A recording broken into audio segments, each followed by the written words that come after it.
Ajouter ou retirer une dizaine à un nombre de 3 chiffres. D'abord, ajouter une dizaine, une seule dizaine à un nombre de 3 chiffres.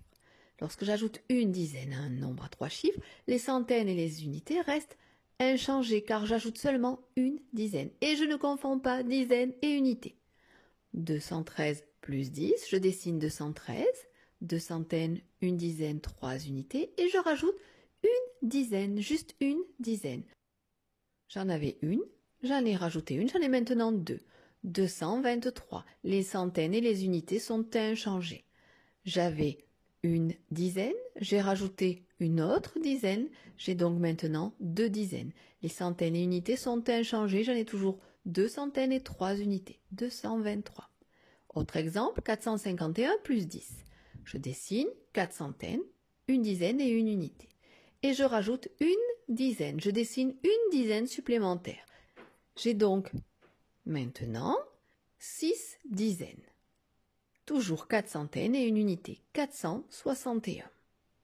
J'avais 5 dizaines, j'ai rajouté une dizaine et j'ai donc maintenant 6 dizaines. Les centaines et les unités sont inchangées, 461. Retirons une dizaine à un nombre entier de 3 chiffres. Lorsque je retire une dizaine et juste une dizaine, les centaines et les unités sont inchangées car je retire seulement une dizaine. Je ne confonds pas dizaine avec centaines et unités. 371 moins 10.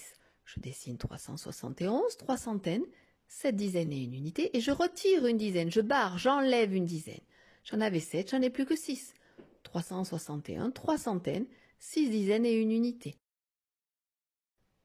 J'avais 7 dizaines, j'en ai retiré une, j'en ai plus que 6. 361. J'ai toujours mes 3 centaines et mon unité. 153 moins 10. 153, une centaine, 5 dizaines, 3 unités. Je retire, j'enlève une dizaine. Je n'en ai plus que 4. Une centaine, 4 dizaines et 3 unités. Centaines et unités restent inchangées. J'ai juste enlevé une dizaine. 143. J'enlève une dizaine. Il me reste donc 4 dizaines. Toujours une centaine, toujours 3 unités. 143.